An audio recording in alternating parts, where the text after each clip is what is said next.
Hello everyone, स्वागत है आपका नोटबुक का इस यूट्यूब चैनल पर। दोस्तों, आज की वीडियो में हम लोग चर्चा करने वाले हैं मॉडर्न हिस्ट्री से संबंधित। किससे? मॉडर्न हिस्ट्री से संबंधित 100 से ज्यादा महत्वपूर्ण प्रश्नों पर। ठीक है, यह इस वीडियो सीरीज का पार्ट 1 है। ये मॉडर्न हिस्ट्री वीडियो सीरीज का पार्ट 1 है।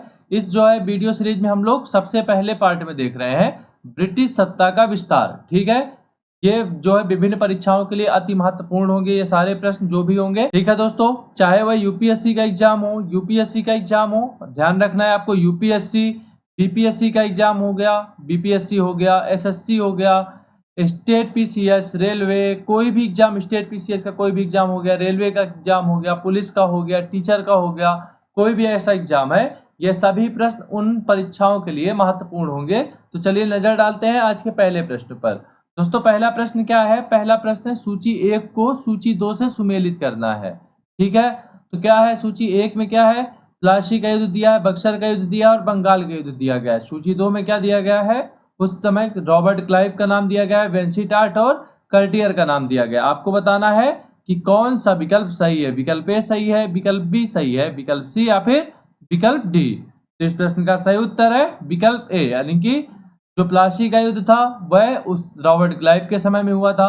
जो बक्सर का युद्ध हुआ था 1764 में, यह हुआ था वेंसीटार्ट के समय में। और जो बंगाल का युद्ध हुआ था यह हुआ था कर्टियर के समय में। ठीक है, अब नजर डालते हैं अगले प्रश्न पर। दोस्तों, अगला प्रश्न क्या कहता है? प्लासी की लड़ाई 1757 में अंग्रेजी सेना का नेतृत्व किसने किया था? आपके ऑप्शन में दिया गया रॉबर्ट क्लाइव ने, हेक्टर मुनरो ने, वारेन हेस्टिंग्स ने या फिर इनमें से कोई नहीं। तो इस प्रश्न का सही उत्तर है ऑप्शन ए। ऑप्शन ए यानी कि जो प्लासी का युद्ध था उसका जो नेतृत्व करता था वह था रॉबर्ट क्लाइव। ठीक है, अब नजर डालते हैं अगले प्रश्न पर। अगला प्रश्न क्या कहता है? अगला प्रश्न दोस्तों, बक्सर के युद्ध क्या है? बक्सर के युद्ध 1764 में अंग्रेजी सेना का नेतृत्व करने वाला कौन था? आपके ऑप्शन में है Robert Clive, Warren Hastings, Hector Munro या फिर चार्ल्स शायर कूट। तो इस प्रश्न का सही उत्तर है ऑप्शन सी। ऑप्शन सी यानी कि जो बक्सर की युद्ध का नेतृत्व करता था वह था हेक्टर मुनरो। ठीक है, अब नजर डालते हैं दोस्तों अगले प्रश्न पर। दोस्तों, अगला प्रश्न क्या कहता है? अगला प्रश्न है बंगाल का वैध शासन कब से कब तक चला?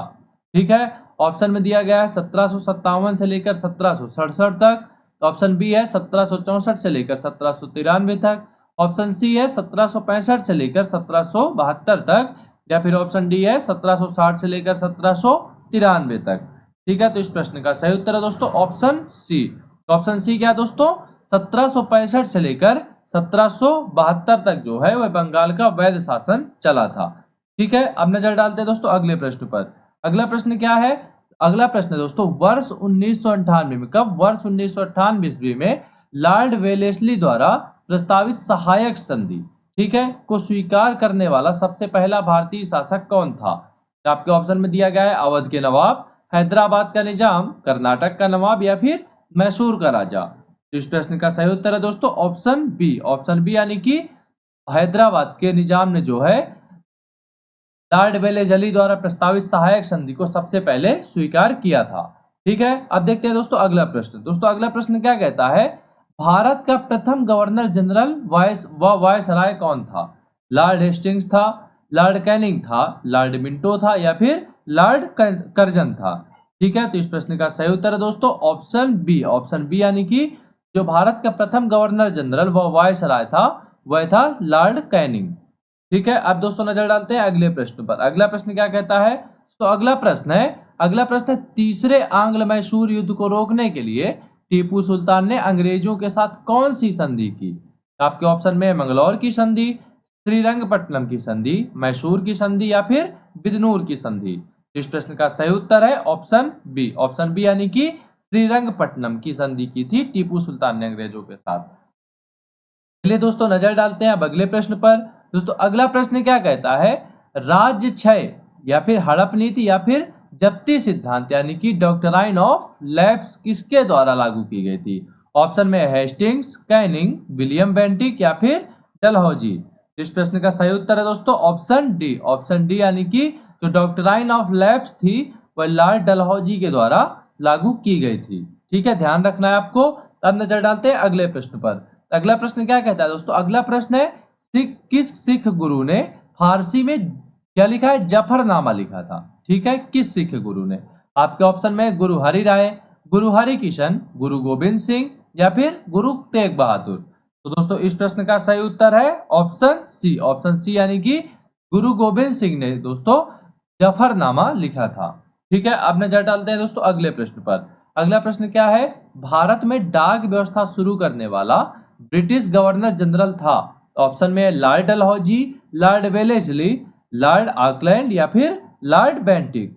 दोस्तों इस प्रश्न का सही उत्तर है ऑप्शन ए, ऑप्शन ए यानी कि जिसने भारत में डाक व्यवस्था शुरू की थी वह था लॉर्ड डलहौजी। ठीक है, अब देखते हैं दोस्तों अगला प्रश्न। अगला प्रश्न क्या है दोस्तों? अगला प्रश्न है किस सिख गुरु ने गुरु नानक की जीवनी लिखी थी? आपके ऑप्शन में दिया गया है गुरु अंगद देव, गुरु अमरदास ने, गुरु रामदास ने या फिर गुरु अर्जुन देव ने। इस प्रश्न का सही उत्तर दोस्तों ऑप्शन डी, ऑप्शन डी यानी कि गुरु अर्जुन देव द्वारा जो है गुरु नानक की जीवनी लिखी गई थी। ठीक है, अब देखते हैं अगला प्रश्न। अगला प्रश्न क्या है दोस्तों? अगला प्रश्न है सिखों के सैन्य संप्रदाय खालसा पंथ का प्रवर्तन किसने किया? आपके ऑप्शन में हर राम ने, हर किशन ने, गोविंद सिंह ने या फिर तेग बहादुर ने। तो दोस्तों इस प्रश्न का सही उत्तर है ऑप्शन सी, ऑप्शन सी यानी कि जो खालसा पंथ का प्रवर्तन था वह गुरु गोविंद सिंह द्वारा किया गया था। ठीक है, अब देखते हैं अगला प्रश्न दोस्तों। अगला प्रश्न क्या है? 1757 में सिराजुद्दौला किसके द्वारा पराजित किया गया? ऑप्शन में कैनिंग, हेस्टिंग्स, क्लाइव या फिर कॉर्नवालिस। तो दोस्तों इस प्रश्न का सही उत्तर है ऑप्शन सी, ऑप्शन सी यानी कि 1757 ईस्वी में लॉर्ड क्लाइव द्वारा सिराजुद्दौला को पराजित किया गया था। ठीक है, अब देखते हैं दोस्तों अगला प्रश्न। अगला प्रश्न क्या है? निम्नलिखित में से किस किस ने लॉर्ड वेलेस्ली के साथ सहायक संधि पर हस्ताक्षर किए थे? ऑप्शन में है हैदराबाद के निजाम, अवध के निजाम, मैसूर के राजा या फिर बंगाल के नवाब। तो आपको बताना है कि कौन सा विकल्प सही है। विकल्प ए यानी कि 1 और 2, विकल्प बी यानी कि केवल 2 और 3, विकल्प सी यानी कि 1, 2 और 4 और विकल्प डी यानी कि 1, 2 और 3। तो दोस्तों इस प्रश्न का सही उत्तर है ऑप्शन डी, ऑप्शन डी यानी कि जो सही विकल्प है वो है 1, 2 और 3 यानी कि हैदराबाद के निजाम, अवध के नवाब और मैसूर के राजा। ठीक है, अब नजर डालते हैं दोस्तों अगले प्रश्न पर। दोस्तों अगला प्रश्न क्या कहता है? निम्नलिखित में से क्या है? निम्नलिखित में से सिख गुरुओं का सही कालक्रम बताइए। ठीक है, पहले जो विकल्प ए है उसमें दिया गया है नानक देव, रामदास, अमरदास और अंगदेव। जो विकल्प बी है उसमें दिया गया है तेग बहादुर, रामदास, अर्जुन देव और गोविंद सिंह। ठीक है, विकल्प सी है उसमें दिया है गुरु नानक देव, अंगदेव, अर्जुन देव और अमरदास। और जो विकल्प डी है उसमें दिया गया है अमरदास, रामदास, अर्जुन देव और तेग बहादुर। दोस्तों इस प्रश्न का सही उत्तर है ऑप्शन डी, ऑप्शन डी यानी कि जो इनका सही कालक्रम है वो है अमरदास, फिर रामदास, अर्जुन देव और फिर तेग बहादुर। तो इस प्रश्न का सही उत्तर है दोस्तों ऑप्शन डी। ठीक है, अब नजर डालते हैं अगले प्रश्न पर। अगला प्रश्न क्या है? सुगौली की संधि 1816 ईस्वी किनके बीच संपन्न हुई थी? आपके ऑप्शन में ईस्ट इंडिया कंपनी और नेपाल, ईस्ट इंडिया कंपनी और मिथिला, ईस्ट इंडिया कंपनी और अवध या फिर अवध का नवाब और नेपाल। तो दोस्तों इस प्रश्न का सही उत्तर है ऑप्शन ए, ऑप्शन ए यानी कि जो सुगौली की संधि 1816 थी वह ईस्ट इंडिया कंपनी और नेपाल के मध्य जो है संपन्न हुई थी। ठीक है, अब नजर डालते हैं दोस्तों अगले प्रश्न पर। दोस्तों अगला प्रश्न क्या है? अगला प्रश्न है टीपू सुल्तान की मृत्यु 1799 ईस्वी में कहाँ हुई थी? तो आपके ऑप्शन में मैसूर में हुई थी, कुर्ग में हुई थी, श्रीरंगपट्टनम में हुई थी या फिर वांडीवास में हुई थी। तो दोस्तों इस प्रश्न का सही उत्तर है ऑप्शन सी, ऑप्शन सी यानी कि जो टीपू सुल्तान की मृत्यु हुई थी वह हुई थी श्रीरंगपट्टनम में। और कब हुई थी? तो 1799 ईस्वी में हुई थी। ठीक है, अब नजर डालते हैं दोस्तों अगले प्रश्न पर। दोस्तों अगला प्रश्न क्या है? हड़प नीति यानी कि डॉक्ट्राइन ऑफ लैप्स के अंतर्गत कौन से भारतीय राज्य कब्जे गए थे? ऑप्शन में झांसी, नागपुर व त्रावणकोर, ऑप्शन बी है झांसी, नागपुर व सतारा, ऑप्शन सी है झांसी, सतारा व मैसूर और ऑप्शन डी है मैसूर, सतारा व भावनगर। दोस्तों इस प्रश्न का सही उत्तर है ऑप्शन बी, ऑप्शन बी यानी कि जो डॉक्ट्राइन ऑफ लैप्स है इसके अंतर्गत जो है झांसी, नागपुर व सतारा को हड़प लिया गया था। ठीक है, हम नजर डालते हैं दोस्तों अगले प्रश्न पर। दोस्तों अगला प्रश्न क्या कहता है? ठगी प्रथा उन्मूलन क्या है? ठगी प्रथा के उन्मूलन से संबद्ध गवर्नर जनरल थे कौन? कॉर्नवालिस, बेंटिक, डलहौजी या फिर रिपन।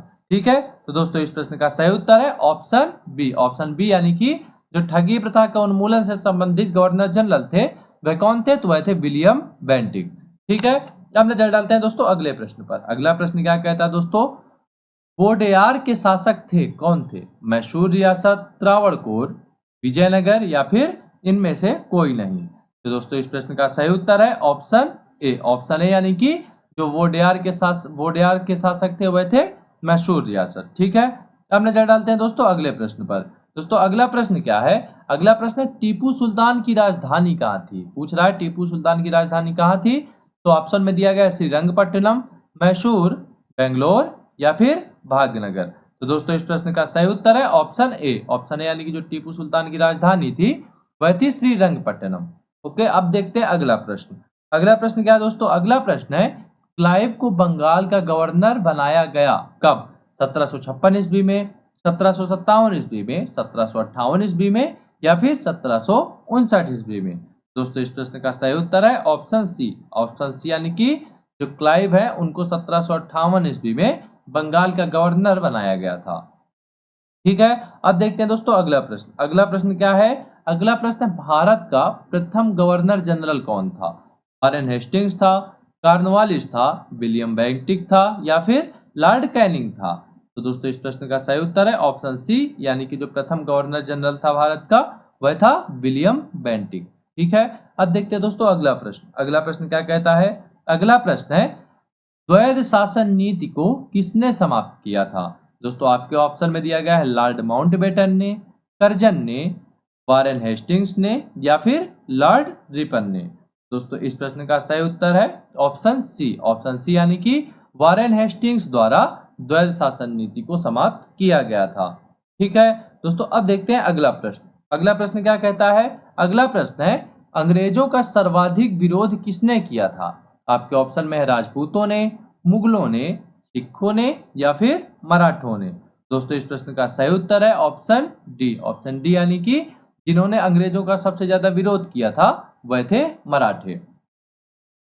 चलिए दोस्तों देखते हैं अगला प्रश्न। अगला प्रश्न क्या है, अगला प्रश्न है प्लासी का युद्ध यानी कि 1757 में जो प्लासी का युद्ध लड़ा गया था वह अत्यधिक ऐतिहासिक महत्व का था, क्योंकि क्या कारण था कि जो प्लासी का युद्ध है उसका अत्यधिक महत्व था। ठीक है, ऑप्शन ए में दिया गया है इसने भारत में फ्रेंच शक्ति का अंत कर दिया। ऑप्शन बी में दिया गया है इसने बंगाल में ब्रिटिश वर्चस्व के लिए मार्ग प्रशस्त किया और उसके बाद संपूर्ण भारत पर ब्रिटिश नियंत्रण के लिए रास्ता खुल गया। जो विकल्प सी है वह है एडमिरल वाटसन कर्नल क्लाइव के अधीन सारी सेना का सफाया हो गया। ठीक है, और जो विकल्प डी है वह है कि सिराजुद्दौला के खिलाफ सभी विश्वासघाती मारे गए। तो दोस्तों इस प्रश्न का सही उत्तर है ऑप्शन बी। ऑप्शन बी क्या है, इसने जो है बंगाल में ब्रिटिश वर्चस्व के लिए मार्ग प्रशस्त किया और उसके बाद संपूर्ण भारत पर ब्रिटिश नियंत्रण के लिए रास्ता खुल गया, यानी कि सब संपूर्ण भारत में ब्रिटिश नियंत्रण के लिए मार्ग प्रशस्त हो गया। कब हुआ, तो प्लासी के युद्ध के बाद से। ठीक है, अब देखते हैं दोस्तों अगला प्रश्न। अगला प्रश्न क्या है, ब्रिटिश सरकार भारतीयों को आधुनिक शिक्षा देना चाहती थी। ठीक है, इसमें जो है उनका क्या उद्देश्य था। ठीक है, आपको बताना है। विकल्प ए दिया गया है भारत में अपनी राजनीतिक सत्ता की नींव सुदृढ़ करना, भारत में शिक्षा के स्तर को ऊपर उठाने के लिए, ठीक है, भारत में जन साक्षरता का विकास करने के लिए या फिर निरक्षर भारतीयों के अंदर व्याप्त अराजकता को दूर करने के लिए। तो दोस्तों इस प्रश्न का सही उत्तर है ऑप्शन ए। ऑप्शन ए यानी कि जो ब्रिटिश सरकार है वो भारतीयों को जो शिक्षित करना चाहती थी उसका एक उद्देश्य यह था कि भारत में अपनी राजनीतिक सत्ता की नींव सुदृढ़ करना। उसका एक या कह सकते हैं कि जो सबसे पहला उद्देश्य था, प्रमुख उद्देश्य था, वह यही था। ठीक है, अब देखते हैं दोस्तों अगला प्रश्न। अगला प्रश्न क्या है, अगला प्रश्न है दोस्तों प्रशासनिक अव्यवस्था यानी कि कुशासन के आधार पर डलहौजी ने किस राज्य को ब्रिटिश साम्राज्य में मिलाया था। तो आपके ऑप्शन में अवध, उड़ीसा, बर्मा या फिर संयुक्त प्रांत। दोस्तों इस प्रश्न का सही उत्तर है ऑप्शन ए। ऑप्शन ए यानी कि डलहौजी ने जिस प्रांत को मिलाया था कुशासन के आधार पर वह था अवध। ठीक है, अब देखते हैं दोस्तों अगला प्रश्न। अगला प्रश्न क्या कहता है दोस्तों, अगला प्रश्न है आदि ग्रंथ किसने संकलित किया था। आपके ऑप्शन में है गुरु नानक ने, गुरु रामदास ने, गुरु अर्जुन ने या फिर गुरु गोविंद सिंह ने। दोस्तों इस प्रश्न का सही उत्तर है ऑप्शन सी। ऑप्शन सी यानी कि जो आदि ग्रंथ के संकलन करता है वह है गुरु अर्जुन देव। ठीक है, अब देखते हैं दोस्तों अगला प्रश्न। अगला प्रश्न क्या है? अगला प्रश्न है भारत में आधुनिक शिक्षा प्रणाली की नींव किससे पड़ी? आपके ऑप्शन में दिया गया है 1813 के चार्टर अधिनियम से, 1835 के मैकाले कैबिनेट से और 1882 के हंटर आयोग से, या फिर 1854 के वुड के डिस्पैच से। किसके?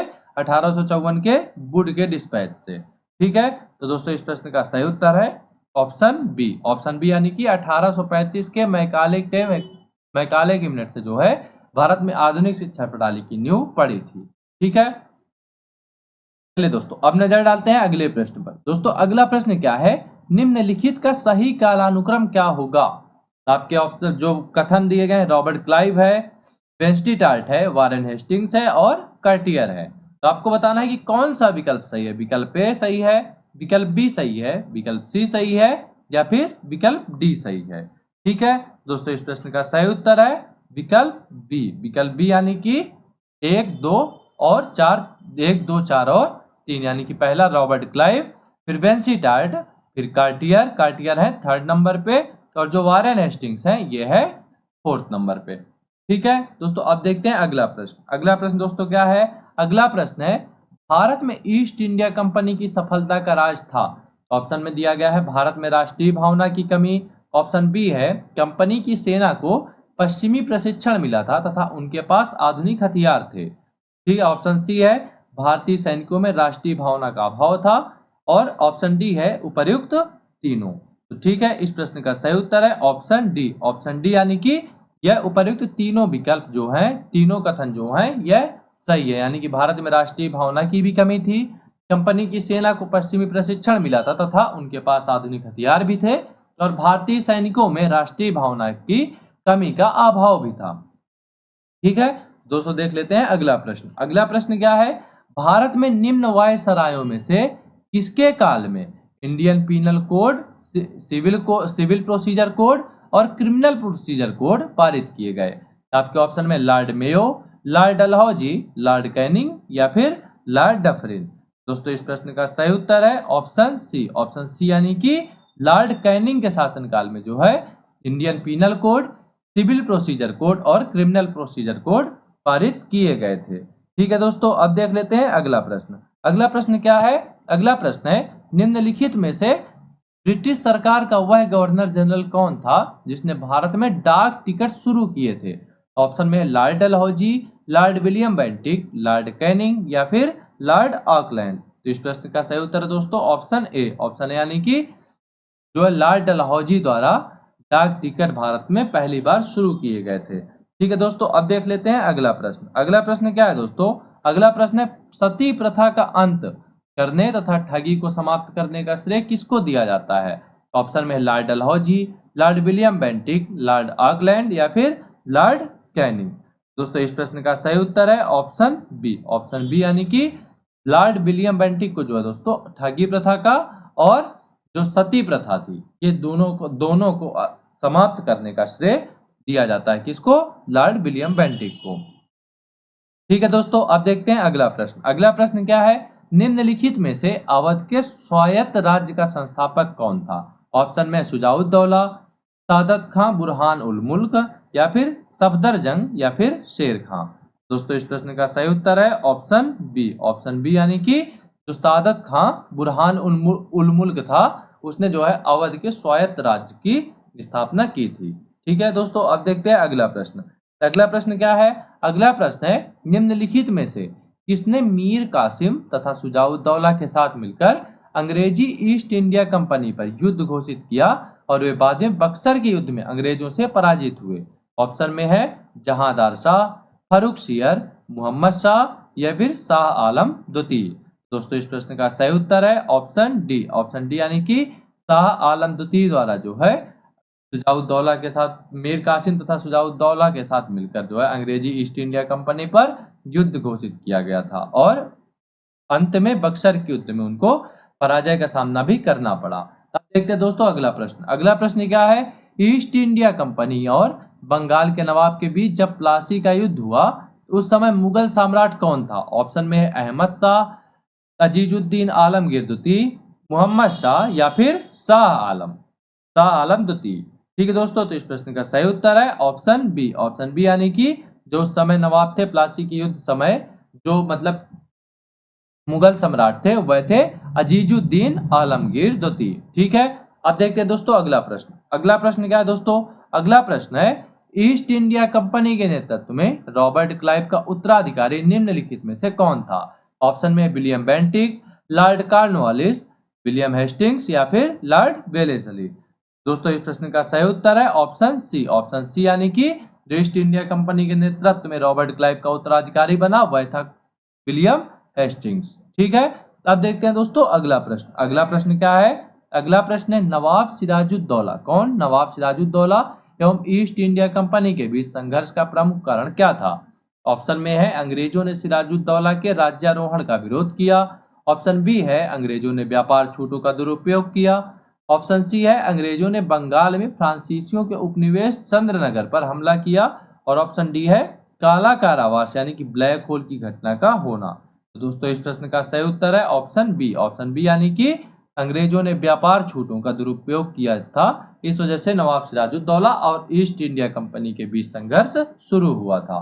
ठीक है दोस्तों, अब देखते हैं अगला प्रश्न। दोस्तों अगला प्रश्न क्या है? अगला प्रश्न है, प्लासी के युद्ध में केवल कुछ सरदारों ने सिराजुद्दौला का साथ दिया था। ऑप्शन में वे सरदार निम्न में से कौन थे? विकल्प ए है मोहनलाल, राय दुर्लभ, राजबल्लभ, मीर मदान या फिर खादिम खां। तो आपको बताना है कि कौन सा विकल्प सही है। विकल्प ए यानी कि 1, 2 और 4, विकल्प बी यानी कि 2 और 4, विकल्प सी यानी कि 1 और 4, अथवा विकल्प डी 1, 4 और 5। दोस्तों इस प्रश्न का सही उत्तर है ऑप्शन सी। ऑप्शन सी यानी कि जो 1 और 4 है, 1 और 4 यानी कि मोहनलाल, ठीक है, और जो मीर मदान थे, इन्होंने जो है सिराजुद्दौला का साथ दिया था, इन दो व्यक्तियों ने। ठीक है, अब देखते हैं दोस्तों अगला प्रश्न। अगला प्रश्न क्या कहता है?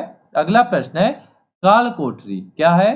काल कोठरी अथवा ब्लैक होल, ठीक है, की घटना जिसमें 146 में से 123 लोग एक छोटी कोठरी में बंद कर दिए जाने के कारण मर गए थे, कहाँ घटी थी? ऑप्शन में मुर्शिदाबाद, ढाका, मुंगेर या फिर कलकत्ता।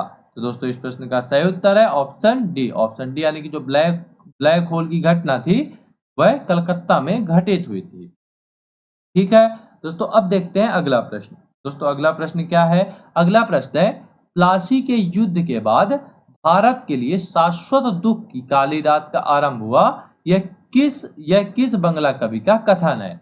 आपके ऑप्शन में है नवीन चंद्र सेन, ऑप्शन बी है बंकिम चंद्र चटर्जी, ऑप्शन सी है रविन्द्रनाथ टैगोर या फिर ऑप्शन डी है काजी नजरुल इस्लाम। तो दोस्तों इस प्रश्न का सही उत्तर है ऑप्शन ए। ऑप्शन ए यानी कि नवीन चंद्र सेन, यानी कि नवीन चंद्र सेन वह कवि थे, बंगला कवि थे, जिन्होंने यह कहा था कि प्लासी के युद्ध के बाद भारत के लिए शाश्वत दुख की काली रात का आरंभ हुआ है। ठीक है, कौन थे? तो नवीन चंद्र बोस थे, नवीन चंद्र सेन थे। ठीक है दोस्तों, अब नजर डालते हैं अगले प्रश्न पर। दोस्तों अगला प्रश्न क्या है?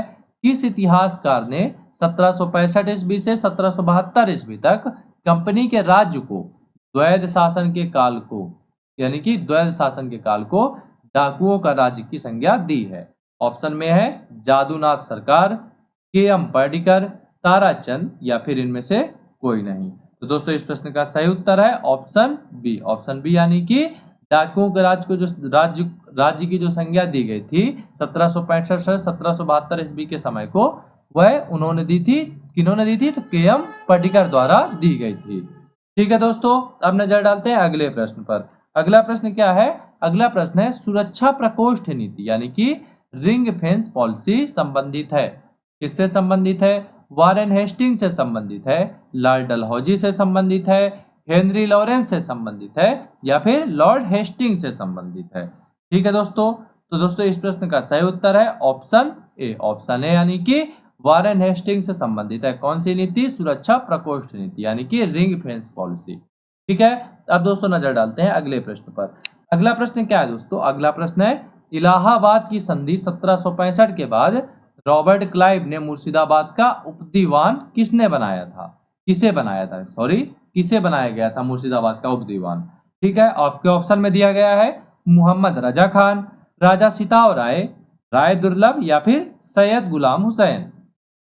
दोस्तों इस प्रश्न का सही उत्तर है ऑप्शन ए। ऑप्शन ए यानी कि मोहम्मद रजा खान जो है वह उप दीवान बनाए गए थे, कहाँ के, मुर्शिदाबाद के। और किसने बनाया था, तो बनाया था रॉबर्ट क्लाइव ने। ठीक है, अब नजर डालते हैं दोस्तों अगले प्रश्न पर। दोस्तों अगला प्रश्न क्या कहता है, अगला प्रश्न, निम्नलिखित में से किस भारतीय को रॉबर्ट क्लाइव ने बिहार का नया दीवान नियुक्त किया। ऑप्शन में है अमित चंद, मानक चंद, राय दुर्लभ या फिर राजा सिताब राय। तो दोस्तों इस प्रश्न का सही उत्तर है ऑप्शन डी। ऑप्शन डी यानी कि रॉबर्ट क्लाइव ने जो है बिहार का नया दीवान राजा सिताब राय को नियुक्त किया था। ठीक है दोस्तों, अब नजर डालते हैं दोस्तों अगले प्रश्न पर। अगला प्रश्न क्या है, रणजीत सिंह ने सुप्रसिद्ध कोहिनूर हीरा प्राप्त किया था किससे, शाह शुजा से, जमा शाह से, दोस्त मोहम्मद से या फिर शेर अली से। दोस्तों इस प्रश्न का सही उत्तर है ऑप्शन ए। ऑप्शन ए यानी कि रणजीत सिंह द्वारा जो कोहिनूर हीरा प्राप्त किया गया था वह प्राप्त किया गया था शाह शुजा से। ठीक है, अब देखते हैं दोस्तों अगला प्रश्न। अगला प्रश्न क्या है, ब्रिटिश जनरल जिसने हैदर अली को पोर्टानोवा के युद्ध में हराया था, कहाँ के युद्ध में, पोर्टानोवा के युद्ध में। ठीक है, आपके ऑप्शन में है captain Popham, sir Eyre Coote, sir Hector Munro या फिर जनरल गोडाई। तो दोस्तों इस प्रश्न का सही उत्तर है ऑप्शन बी। ऑप्शन बी यानी कि सर आयरकूट ने जो है हैदर अली को पोर्टानोवा के युद्ध में हराया था।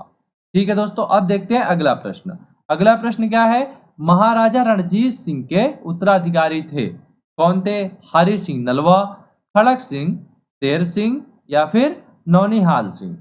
दोस्तों इस प्रश्न का सही उत्तर है ऑप्शन बी। ऑप्शन बी यानी कि जो महाराजा रणधीर सिंह के, महाराणा रणजीत सिंह के जो उत्तराधिकारी थे वह थे खड़क सिंह।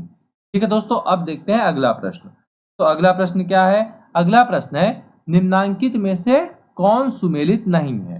ठीक है, जो कथन एक है लॉर्ड कॉर्नवालिस स्थायी बंदोबस्त, जो कथन दो है लॉर्ड वेलेजली सहायक संधि प्रणाली, लॉर्ड हेस्टिंग्स द्वितीय आंग्ल मराठा युद्ध या फिर लॉर्ड बेंटिक 1829 का 17वां रेगुलेशन है। ठीक है दोस्तों, इस प्रश्न का सही उत्तर है ऑप्शन सी। ऑप्शन सी यानी कि जो लॉर्ड हेस्टिंग्स और द्वितीय आंग्ल मराठा युद्ध है यह सही सुमेलित नहीं है। बाकी के ये तीनों विकल्प, विकल्प ए, विकल्प बी भी और विकल्प सी, ये तीनों विकल्प जो है सही सुमेलित हैं। ठीक है दोस्तों, तो दोस्तों देखते हैं अगला प्रश्न। अगला प्रश्न क्या कहता है दोस्तों, किस सिख गुरु ने विद्रोही राजकुमार खुसरो की सहायता धन एवं आशीर्वाद से की थी, कौन थे वह, गुरु हरगोविंद ने, गुरु गोविंद सिंह ने, गुरु तेग बहादुर ने या फिर गुरु अर्जुन देव ने। तो दोस्तों इस प्रश्न का सही उत्तर है ऑप्शन डी। ऑप्शन डी यानी कि गुरु अर्जुन देव ने जो है विद्रोही राजकुमार खुसरो की सहायता धन एवं आशीर्वाद से की थी। ठीक है दोस्तों, अब देखते हैं अगला प्रश्न। अगला प्रश्न क्या है, सबसे अधिक निर्णायक युद्ध जिसने अंग्रेजों के भारत में प्रभुत्व को संस्थापित कर दिया था कौन सा युद्ध था। ऑप्शन ए है प्लासी का युद्ध, ऑप्शन बी है बक्सर का युद्ध, ऑप्शन सी है वांडीवास का युद्ध और ऑप्शन डी है पानीपत का तीसरा युद्ध। दोस्तों इस प्रश्न का सही उत्तर है ऑप्शन बी। ऑप्शन बी यानी कि जो बक्सर का युद्ध था वह सबसे अधिक निर्णायक युद्ध साबित हुआ। प्लासी का युद्ध भी था लेकिन जो बक्सर का युद्ध था यह सबसे अधिक निर्णायक युद्ध साबित हुआ जिसने अंग्रेजों के भारत में प्रभुत्व को संस्थापित कर दिया था। ठीक है दोस्तों, अब देखते हैं दोस्तों अगला प्रश्न। अगला प्रश्न क्या है, 1 नवंबर 1858 को महारानी विक्टोरिया का घोषणा पत्र इलाहाबाद में पढ़कर सुनाया था, किसने सुनाया था, लॉर्ड विलियम बेंटिक ने सुनाया था, लॉर्ड कैनिंग ने सुनाया था, लॉर्ड बर्नहम ने सुनाया था या फिर सर हारकोर्ट बटलर ने सुनाया था। तो दोस्तों इस प्रश्न का सही उत्तर है ऑप्शन बी। ऑप्शन बी यानी कि जो 1 नवंबर 1858 को महारानी विक्टोरिया का घोषणा पत्र था उसे इलाहाबाद में जो पढ़कर सुनाने वाला व्यक्ति था वह कौन था, तो वह था लॉर्ड कैनिंग। ठीक है दोस्तों, अब नजर डालते हैं अगले प्रश्न पर। दोस्तों अगला प्रश्न क्या है, रणजीत सिंह किस मिसल से संबंधित थे।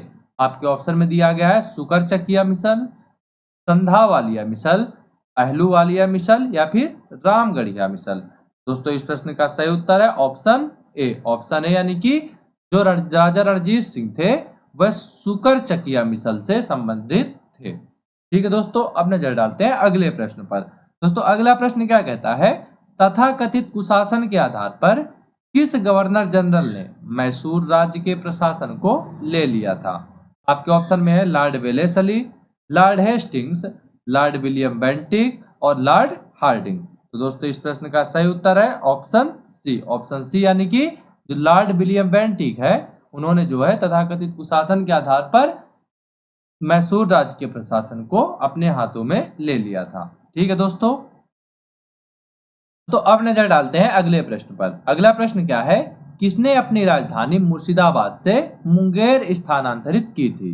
आपके ऑप्शन में है अली वर्दी खान ने, सिराजुद्दौला ने, मीर जाफर ने या फिर मीर कासिम ने। तो दोस्तों इस प्रश्न का सही उत्तर है ऑप्शन डी। ऑप्शन डी यानी कि मीर कासिम वह व्यक्ति था जिसने अपनी राजधानी को जो है मुर्शिदाबाद से मुंगेर स्थानांतरित किया था।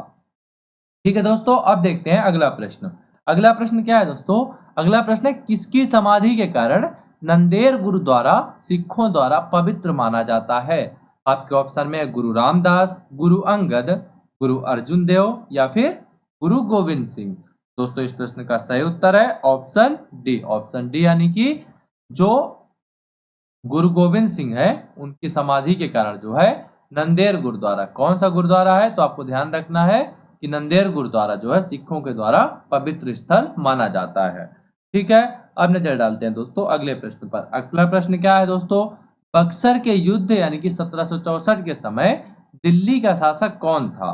ठीक है, आपके ऑप्शन में औरंगजेब, शाह आलम प्रथम, बहादुर शाह जफर या फिर शाह आलम द्वितीय। तो दोस्तों इस प्रश्न का सही उत्तर है ऑप्शन डी। ऑप्शन डी यानी कि जो बक्सर के युद्ध के समय दिल्ली का शासक था वह था शाह आलम द्वितीय। ठीक है दोस्तों, अब नजर डालते हैं अगले प्रश्न पर।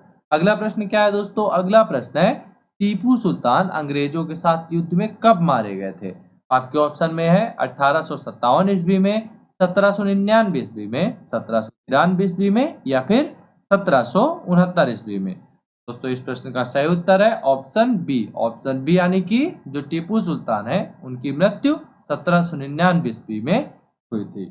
ठीक है दोस्तों, अब नजर डाल लेते हैं दोस्तों अगले प्रश्न पर। अगला प्रश्न क्या है? अगला प्रश्न है किसके शासनकाल में, आपके ऑप्शन किसके शासनकाल में ब्लैक होल दुर्घटना घटित हुई थी?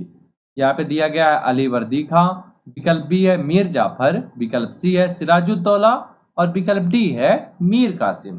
दोस्तों इस प्रश्न का सही उत्तर है ऑप्शन सी। ऑप्शन सी यानी कि जो सिराजुद्दौला है उनके शासनकाल में ब्लैक होल की दुर्घटना घटित हुई थी।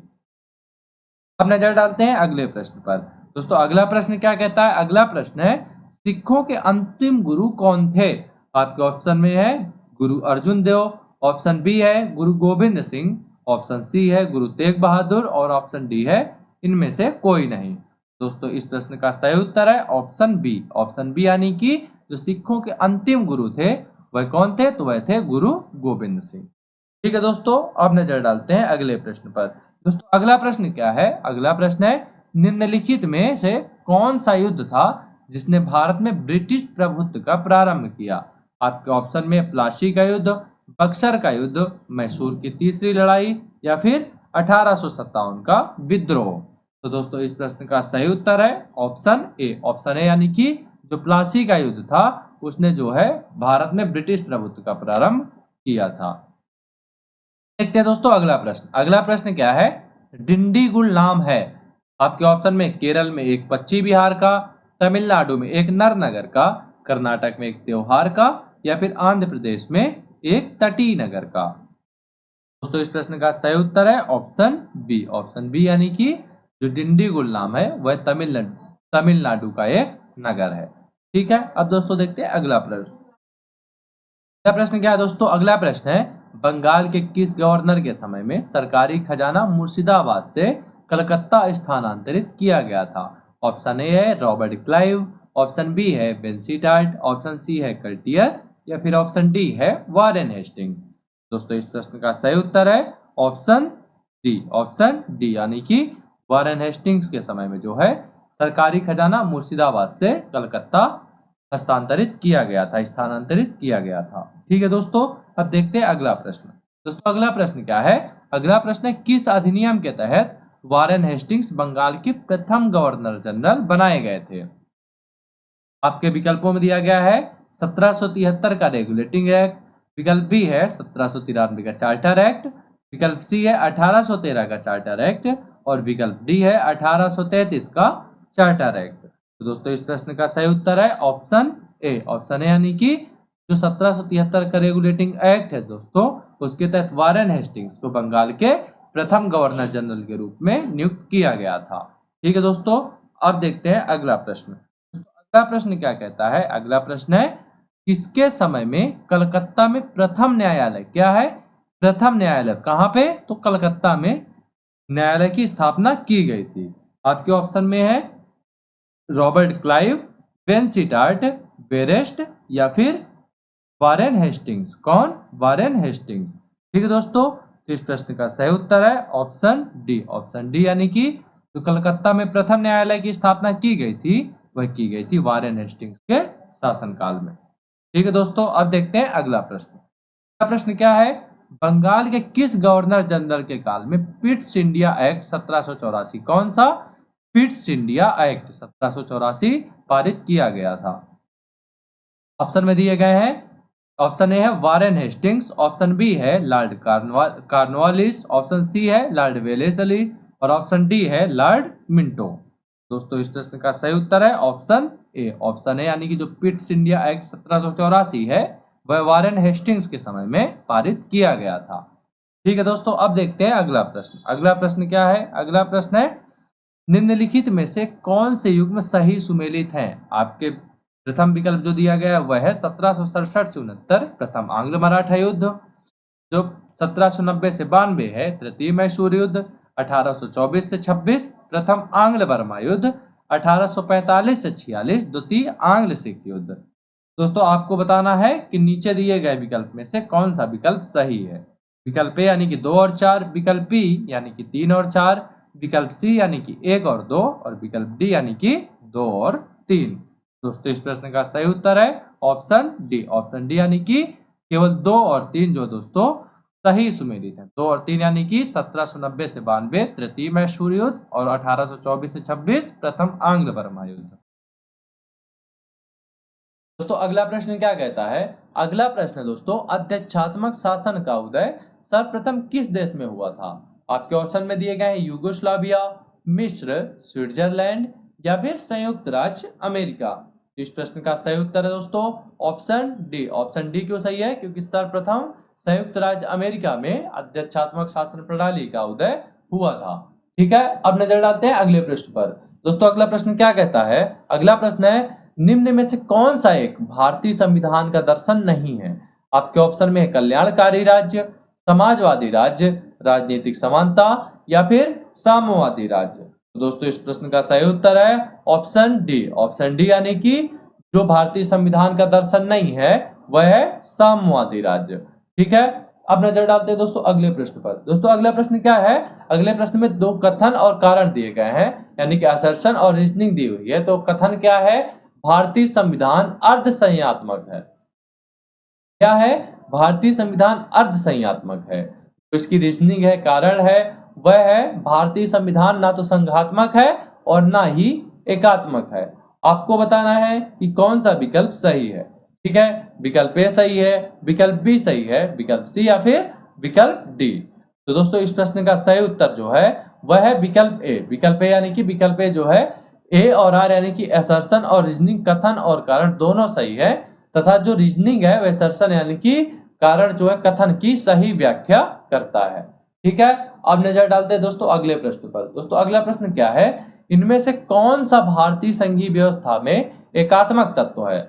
ऑप्शन में दिया गया है शक्तियों का विकेंद्रीकरण, राज्यपालों की नियुक्ति, राज्यसभा में असमान प्रतिनिधित्व, न्यायिक पुनर्विलोकन, अखिल भारतीय सेवाएं, द्विसदनात्मक व्यवस्थापिका।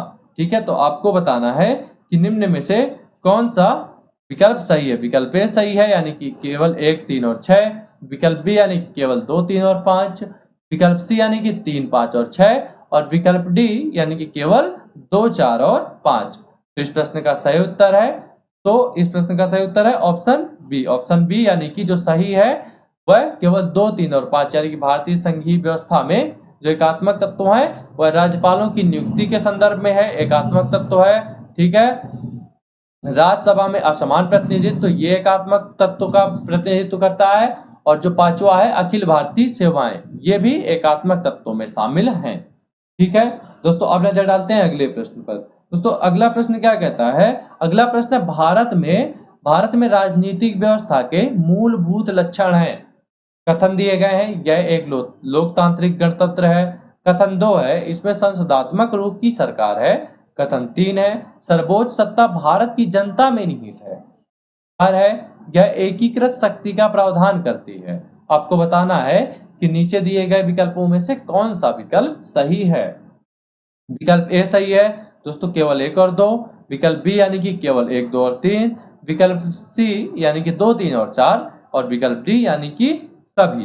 ठीक है, तो इस प्रश्न का सही उत्तर है ऑप्शन बी। ऑप्शन बी इसका सही उत्तर है, यानी कि केवल 1, 2 और 3 इस प्रश्न के सही उत्तर है। यानी कि जो भारत में राजनीतिक व्यवस्था में कुल मूलभूत लक्षण है वह यह एक लोकतांत्रिक गणतंत्र है, इसमें संस्थात्मक रूप की सरकार है और इसमें सर्वोच्च सत्ता भारत की जनता में निहित है। ठीक है, अब नजर डालते हैं अगले प्रश्न पर। अगला प्रश्न दोस्तों क्या है? अगला प्रश्न है, निम्नलिखित में से कौन सी विशेषता भारतीय संघ और अमेरिकी संघ दोनों में साझी है? तो इस प्रश्न का आपको बताना है कौन सा विकल्प सही है। विकल्प ए सही है, विकल्प बी सही है, विकल्प सी सही है या फिर विकल्प डी सही है। तो इस प्रश्न का सही उत्तर है ऑप्शन डी। ऑप्शन डी यानी कि संविधान की व्याख्या के लिए संघीय जो है उच्चतम न्यायालय की व्यवस्था की गई है, अमेरिका में भी और भारत में भी।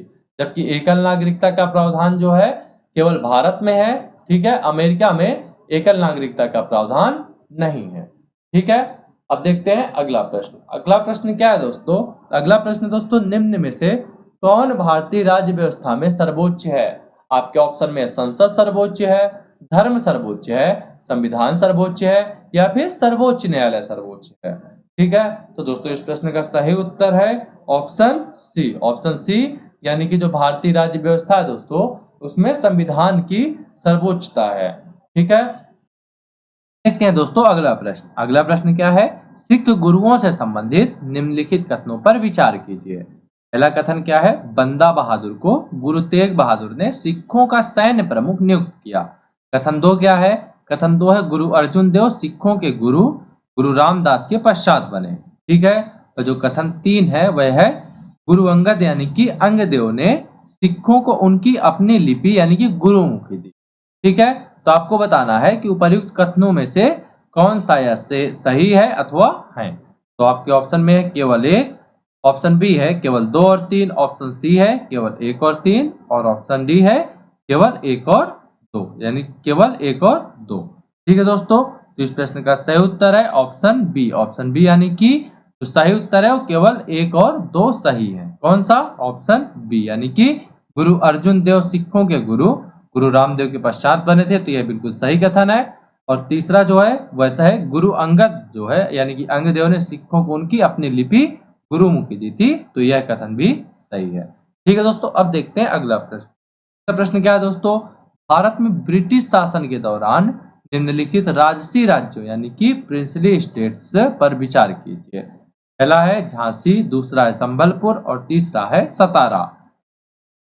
ब्रिटिश द्वारा इनके समामेलन यानी कि विलय का सही कालानुक्रम क्या है? ठीक है, विकल्प ए है जो है 1, 2 और 3, विकल्प बी है 1, 3 और 2, विकल्प सी है 3, 2 और 1 और विकल्प डी है 3, 1 और 2। तो दोस्तों इस प्रश्न का सही उत्तर है ऑप्शन सी। Option C. ठीक है दोस्तों, यानी कि 3, 2 और 1, यानी कि सबसे पहले सतारा, फिर संभलपुर, फिर झांसी। ठीक है दोस्तों, अब देखते हैं अगला प्रश्न। अगला प्रश्न क्या है? निम्नलिखित भारतीय शासकों में कौन था जिसने विदेशों में आधुनिक पद्धति से दूतावास स्थापित किए थे? हैदर अली, मीर कासिम, शाह आलम द्वितीय या फिर टीपू सुल्तान? दोस्तों इस प्रश्न का सही उत्तर है ऑप्शन डी। ऑप्शन डी यानी कि टीपू सुल्तान वह व्यक्ति था जिसने विदेशों में आधुनिक पद्धति से दूतावास स्थापित किए थे। अब देखते हैं दोस्तों अगला प्रश्न। अगला प्रश्न क्या है? ब्रिटिश भारतीय राज क्षेत्र का अंतिम प्रमुख विस्तार हुआ। विकल्प ए है डफरिन के समय से, विकल्प बी है डलहौजी के समय से, विकल्प सी है लिट्टन के समय से, या फिर विकल्प डी है लॉर्ड कर्जन के समय से। इस प्रश्न का सही उत्तर है ऑप्शन बी। ऑप्शन बी यानी कि जो ब्रिटिश भारतीय राज क्षेत्र का अंतिम प्रमुख विस्तार हुआ वह हुआ डलहौजी के समय से। किसके? डलहौजी के समय से। ठीक है दोस्तों, अब देखते हैं अगला प्रश्न। अगले प्रश्न में क्या दोस्तों, सूची 1 को जो है सूची 2 से मिलाना है। ठीक है, सूची 1 को सूची 2 से मिलाना है। तो आपको बताना है कि कौन सा विकल्प जो है सही है, विकल्प ए, विकल्प बी, विकल्प सी या फिर विकल्प डी। दोस्तों इस प्रश्न का सही उत्तर है विकल्प सी। विकल्प सी यानी कि जो है दोस्तों 1775 है वह प्रथम आंग्ल मराठा युद्ध को प्रदर्शित करता है। ठीक है, जो 1780 है दोस्तों वह द्वितीय आंग्ल मैसूर युद्ध को प्रदर्शित करता है। जो सी है दोस्तों वह प्रथम आंग्ल बर्मा युद्ध को प्रदर्शित करता है। जो 1838 है वह प्रथम आंग्ल अफगान युद्ध को प्रदर्शित करता है। ठीक है दोस्तों, अब देखते हैं अगला प्रश्न। दोस्तों अगला प्रश्न क्या है, ठगों के दमन में निम्नलिखित में से कौन सा संबद्ध है। आपके ऑप्शन में है general Henry Prendergast, general B है, विकल्प बी है कर्नल स्लीमैन, विकल्प सी है एलेक्जेंडर बनर्स, और विकल्प डी है कैप्टन रॉबर्ट पेम्बरटन। दोस्तों इस प्रश्न का सही उत्तर है ऑप्शन बी। ऑप्शन बी यानी कि कर्नल स्लीमैन जो है ठगों के दमन में जो है संबद्ध थे। ठीक है दोस्तों, अब देखते हैं दोस्तों अगला प्रश्न। दोस्तों अगला प्रश्न क्या है, अगले प्रश्न में भी क्या करना है, सूची 1 को सूची 2 से मिलाना है। तो आपको बताना है कि कौन सा विकल्प सही है। विकल्प ए सही है, विकल्प बी, विकल्प सी या फिर विकल्प डी। इस प्रश्न का भी सही उत्तर है ऑप्शन ए। ऑप्शन ए इस प्रश्न का सही उत्तर है।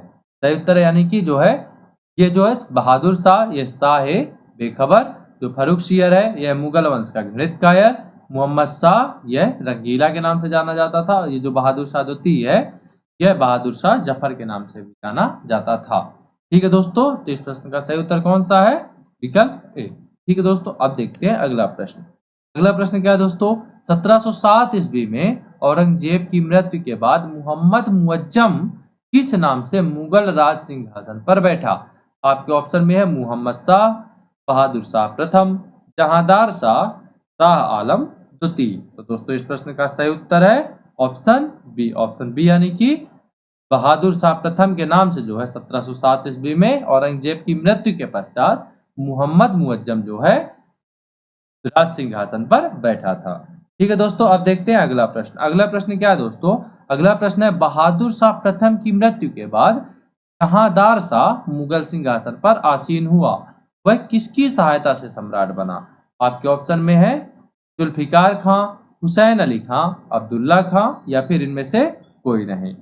इस प्रश्न का सही उत्तर है ऑप्शन ए। ऑप्शन ए जो है यानी कि जुल्फिकार खां, यानी कि बहादुर शाह प्रथम की मृत्यु के बाद जो है जहांदार शाह मुगल सिंहासन पर आसीन हुआ, वह जो है जुल्फिकार खां की सहायता से सम्राट बना था। किसकी? जुल्फिकार खां की। अब देखते हैं दोस्तों अगला प्रश्न।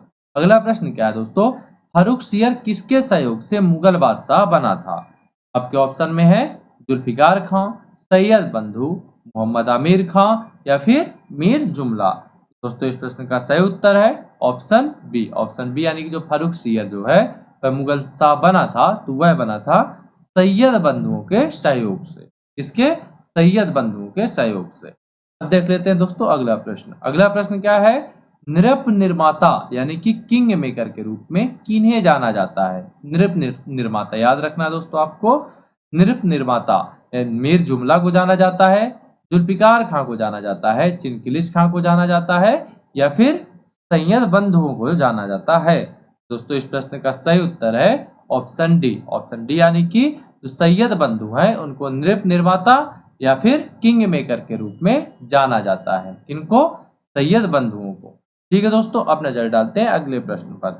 अगला प्रश्न क्या है दोस्तों, अगला प्रश्न है सैयद बंधुओं ने मराठों के सहयोग से किस मुगल सम्राट को सत्ताच्युत कर हत्या कर दी थी। ठीक है, क्या है प्रश्न, सैयद बंधुओं ने मराठों के सहयोग से किस मुगल सम्राट को सत्ताच्युत कर हत्या कर दी थी। आपके ऑप्शन में है जहांदार शाह, फर्रुखसियर, रफी उद दर्जात या फिर रफी उद दौला। दोस्तों इस प्रश्न का सही उत्तर है ऑप्शन बी। ऑप्शन बी यानी कि सैयद बंधुओं ने जो है फर्रुखसियर की हत्या कर दी थी। ठीक है दोस्तों, अब देखते हैं अगला प्रश्न। अगला प्रश्न क्या है? सैयद बंधु ने किस किस को बादशाह बनाने का काम किया था? आपके ऑप्शन में फर्रुखसियर को, रफी उद दर्जात को, रफी उद्दौला को और मोहम्मद शाह को। इसमें जो बताना है कि कौन सा विकल्प सही। विकल्प यानी कि 1, 2 और 3, विकल्प बी यानी कि 1, 2 और 4, विकल्प सी यानी कि 1, 2, 3 और 4 सभी, और विकल्प डी है केवल 1, 3 और 4।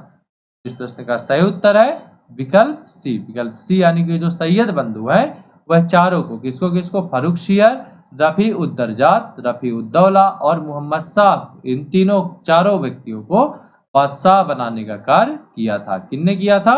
तो सैयद बंधुओं ने किया था। ठीक है दोस्तों, अब नजर डालते हैं अगले प्रश्न पर। दोस्तों अगला प्रश्न क्या है? अगला प्रश्न सैयद बंधुओं का पतन किसके समय में हुआ? ऑप्शन में दिया गया है फर्रुखसियर के समय में, ऑप्शन बी है रफी उद दर्जात के समय में, ऑप्शन सी है मोहम्मद शाह के समय में और ऑप्शन डी है शाह आलम द्वितीय के समय में। दोस्तों इस प्रश्न का सही उत्तर है ऑप्शन सी। ऑप्शन सी यानी कि जो सैयद बंधुओं का पतन हुआ था वह हुआ था मोहम्मद शाह के शासनकाल में। ठीक है दोस्तों, अब नजर डालते हैं अगले प्रश्न पर। अगला प्रश्न क्या है दोस्तों? किस मुगल बादशाह का मूल नाम रोशन अख्तर था? आपके ऑप्शन में है मोहम्मद शाह रंगीला, ऑप्शन बी है शाह आलम द्वितीय, ऑप्शन सी है बहादुर शाह द्वितीय या फिर ऑप्शन डी है इनमें से कोई नहीं। दोस्तों इस प्रश्न का सही उत्तर है ऑप्शन ए यानी कि मोहम्मद शाह रंगीला वह व्यक्ति था जिसका मूल नाम रोशन अख्तर था। क्या था दोस्तों? रोशन अख्तर था। तो मोहम्मद रंगीला का। ठीक है दोस्तों, अब देखते हैं अगला प्रश्न। अगला प्रश्न क्या है? अवध, हैदराबाद, भरतपुर, रुहेलखंड, फर्रुखाबाद किस मुगल शासक के समय में स्वतंत्र हुए थे? आपके ऑप्शन में है फर्रुखसियर, ऑप्शन बी है मोहम्मद शाह रंगीला, ऑप्शन सी है अहमद शाह और ऑप्शन डी है शाह आलम द्वितीय। तो दोस्तों इस प्रश्न का सही उत्तर है ऑप्शन बी। ऑप्शन बी यानी कि मोहम्मद शाह रंगीला के समय में जो है अवध, कौन सा? अवध, हैदराबाद, भरतपुर और रुहेलखंड एवं फर्रुखाबाद जो है स्वतंत्र हो गए थे। ठीक है दोस्तों। ठीक है दोस्तों, अब नजर डालते हैं अगले प्रश्न पर। अगला प्रश्न क्या है दोस्तों? अगला प्रश्न है भारत पर आक्रमण करने वाले किस ईरानी शासक को ईरान का नेपोलियन कहा जाता है? ठीक है दोस्तों, तो आपके ऑप्शन में है मोहम्मद बिन कासिम, तैमूर लंग, नादिर शाह या फिर अहमद शाह अब्दाली यानी कि दुर्रानी। ठीक है दोस्तों, तो इस प्रश्न का सही उत्तर है ऑप्शन सी। ऑप्शन सी यानी कि नादिर शाह वह ईरानी शासक था जिसको ईरान का नेपोलियन के रूप में जाना जाता है। ठीक है दोस्तों, अब देखते हैं अगला प्रश्न। अगला प्रश्न क्या है दोस्तों? अगला प्रश्न है अहमद शाह अब्दाली के प्रथम आक्रमण के समय मुगल सम्राट कौन था? दोस्तों इस आपको बताना है कि कौन सा विकल्प सही है। विकल्प यानी कि मोहम्मद शाह रंगीला, ऑप्शन बी है अकबर द्वितीय, ऑप्शन सी है आलमगीर द्वितीय और ऑप्शन डी है शाह आलम द्वितीय। दोस्तों इस प्रश्न का सही उत्तर है ऑप्शन ए। ऑप्शन ए यानी कि मोहम्मद शाह रंगीला जो है वह व्यक्ति था जिसके समय में अहमद शाह अब्दाली जो है प्रथम बार आक्रमण किया था। ठीक है दोस्तों, अब देखते हैं अगला प्रश्न। अगला प्रश्न क्या है दोस्तों? अगला प्रश्न है अहमद शाह अब्दाली कौन? अहमद शाह अब्दाली ने भारत पर कुल 7 बार आक्रमण किए जिनमें सर्वाधिक 3 बार आक्रमण किस मुगल शासक के समय में हुए? आपके ऑप्शन में है मोहम्मद शाह प्रथम, अहमद शाह, आलमगीर प्रथम या फिर शाह आलम द्वितीय। ठीक है दोस्तों, तो आपको बताना है कि इनमें से कौन सा विकल्प सही है। दोस्तों इस प्रश्न का सही उत्तर है ऑप्शन डी। ऑप्शन डी यानी कि शाह आलम द्वितीय है दोस्तों, इसके शासनकाल में सर्वाधिक आक्रमण यानी कि 3 बार आक्रमण हुआ था। ठीक है दोस्तों, अब नजर डालते हैं अगले प्रश्न पर। दोस्तों अगला प्रश्न क्या है? किस मुगल शासक का वास्तविक नाम अली गौहर था? आपके ऑप्शन में है बहादुर शाह प्रथम का नाम अली गौहर था, मोहम्मद शाह प्रथम का नाम अली गौहर था, बहादुर शाह द्वितीय का नाम अली गौहर था या फिर शाह आलम द्वितीय का नाम जो है अली गौहर था। दोस्तों इस प्रश्न का सही उत्तर है ऑप्शन डी। ऑप्शन डी यानी कि शाह आलम द्वितीय है दोस्तों, उस शासक का नाम जो है वास्तविक नाम जो है अली गौहर था। ठीक है दोस्तों, अब देखते हैं अगला प्रश्न। अगला प्रश्न क्या है? अगला प्रश्न है, कौन सा मुगल बादशाह विषम परिस्थितियों के कारण, विशेषतः मीर बख्शी नजीबुद्दौला के भाई के कारण 12 वर्ष दिल्ली से दूर निर्वासित के रूप में जीवन बिताया और फिर मराठों की सहायता से दिल्ली की राजगद्दी पर पुनः स्थापित हुआ? ऑप्शन में है मोहम्मद शाह प्रथम, अहमद शाह प्रथम, आलमगीर द्वितीय या फिर शाह आलम द्वितीय। तो दोस्तों इस प्रश्न का सही उत्तर है ऑप्शन डी। ऑप्शन डी यानी कि शाह आलम वह व्यक्ति था जिसने विषम परिस्थितियों के कारण जो है 12 वर्ष दिल्ली से दूर निर्वासित के रूप में जीवन बिताया और फिर जो है पुनः जो है उसने मराठों की सहायता से दिल्ली की राजगद्दी पर कब्जा कर लिया। ठीक है दोस्तों, अब देखते हैं अगला प्रश्न। अगला प्रश्न क्या है दोस्तों? अगला प्रश्न है, कौन मुगल बादशाह एक बड़ा शायर भी था जिसके द्वारा अपने आखिरी समय में कहा गया कि शेर विख्यात है, कितना है बदनसीब के जफर के दफन के लिए, अथवा 2 गज जमी भी ना मिली कुए यार में। ठीक है, तो आपके ऑप्शन में है बहादुर शाह प्रथम, मोहम्मद शाह प्रथम, अहमद शाह प्रथम या फिर बहादुर शाह द्वितीय। दोस्तों इस प्रश्न का सही उत्तर है ऑप्शन डी। ऑप्शन डी यानी कि बहादुर शाह द्वितीय वह व्यक्ति था जो एक शायर भी था और वह बहुत बड़ा शायर था जिसने अपने आखिरी समय में एक विख्यात शेर लिखा था। वह शेर कौन सा था दोस्तों? इस शेर आप याद रखना, कितना है बदनसीब जफर के दफन के लिए, 2 गज जमी भी ना मिली कुए यार में। ठीक है दोस्तों, अब नजर डालते हैं अगले प्रश्न पर। अगला प्रश्न क्या है? अगला प्रश्न है दोस्तों, अंग्रेजों के पेंशनर बनने वाला प्रथम मुगल बादशाह कौन था? आपके ऑप्शन में दिया गया है, ऑप्शन ए है शाह आलम द्वितीय, ऑप्शन बी है अकबर द्वितीय, ऑप्शन सी है आलमगीर द्वितीय और ऑप्शन डी है इनमें से कोई नहीं। दोस्तों इस प्रश्न का सही उत्तर है ऑप्शन ए। ऑप्शन ए यानी कि जो शाह आलम द्वितीय था वह अंग्रेजों का पेंशन पाने वाला जो है पहला व्यक्ति था। ठीक है, पहला मुगल बादशाह था। ठीक है दोस्तों, अब देखते हैं अगला प्रश्न। दोस्तों इस प्रश्न में क्या है? इस प्रश्न में है जो सूची ए है, सूची ए को सूची 2 से सुमेलित करना है। ठीक है दोस्तों, तो आपको बताना है कि कौन सा विकल्प सही है, विकल्प ए, विकल्प बी, विकल्प सी या फिर विकल्प डी। दोस्तों इस प्रश्न का सही उत्तर है विकल्प ए। विकल्प ए जो है इस प्रश्न का सही उत्तर है, यानी कि जो बंगाल 1713, मुर्शिद कुली जाफर खां, फर्रुखाबाद 1714, मोहम्मद खां बंगस, कर्नाटक 1720, सादुत्तल्ला खां, ठीक है, सादुत्तल्ला खां, अवध 1722, मीर मोहम्मद आमीन, सादत खां बुरहानपुर। ठीक है दोस्तों, इस प्रश्न का सही उत्तर है विकल्प ए। विकल्प ए इस प्रश्न का जो दोस्तों सही उत्तर है।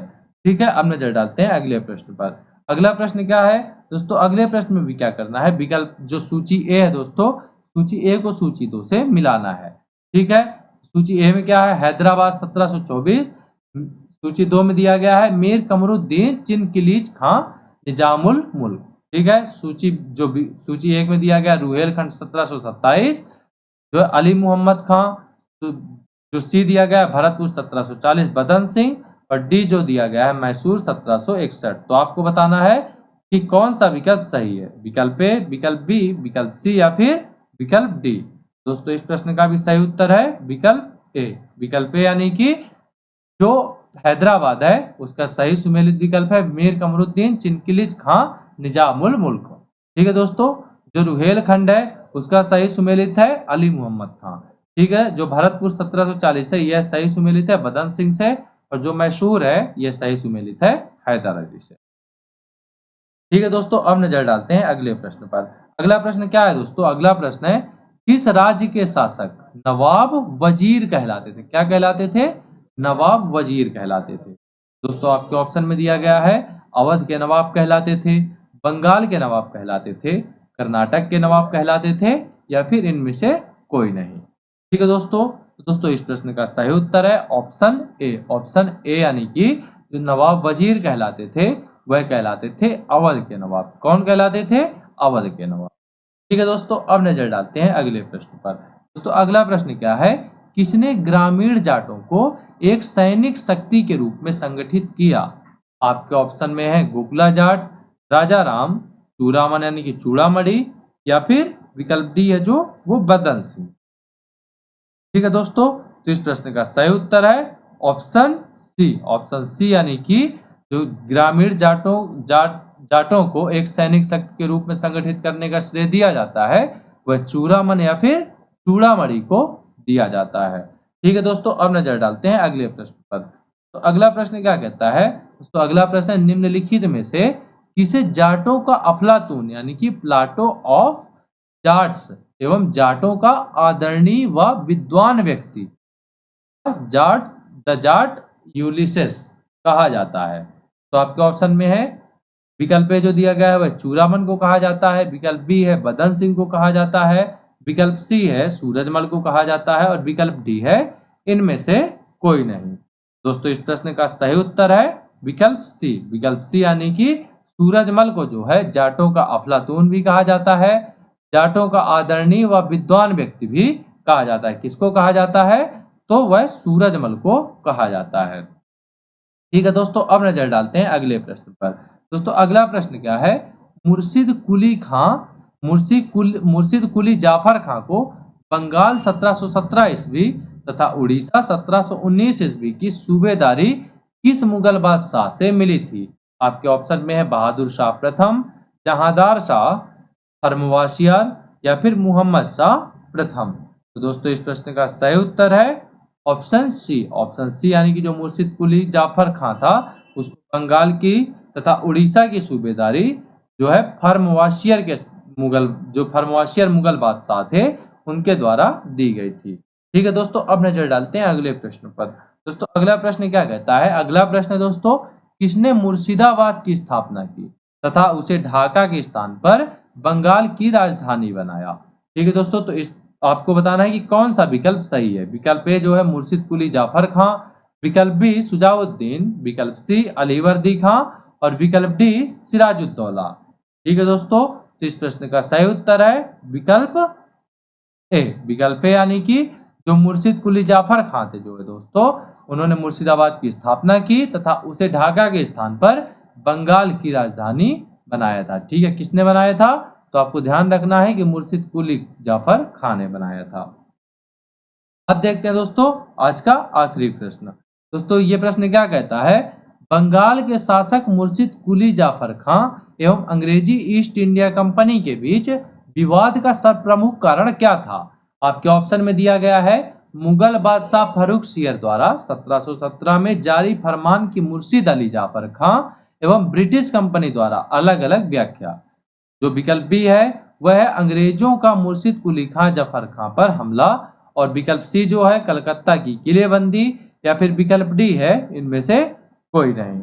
दोस्तों इस प्रश्न का सही उत्तर है ऑप्शन ए यानी कि जो बंगाल के शासक मुर्शिद कुली जाफर खां एवं अंग्रेजी ईस्ट इंडिया कंपनी के बीच विवाद का सर्वप्रमुख कारण था वह था मुगल बादशाह फर्रुखसियर द्वारा 1717 में जारी फरमान की मुर्शिद अली जाफर खां एवं ब्रिटिश कंपनी द्वारा अलग अलग व्याख्या।